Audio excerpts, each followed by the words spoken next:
Kirurgija lobanjske baze je ena izmed najtežjih in pa najbolj kompleksnih kirurgij.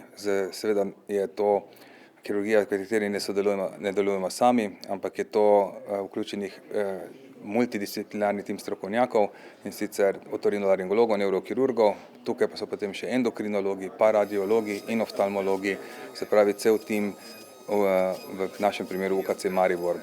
We've had a great collaboration with the skull-based team here at the University of Maribor for over 15 years now, working closely with them in the early development of their skull-based team.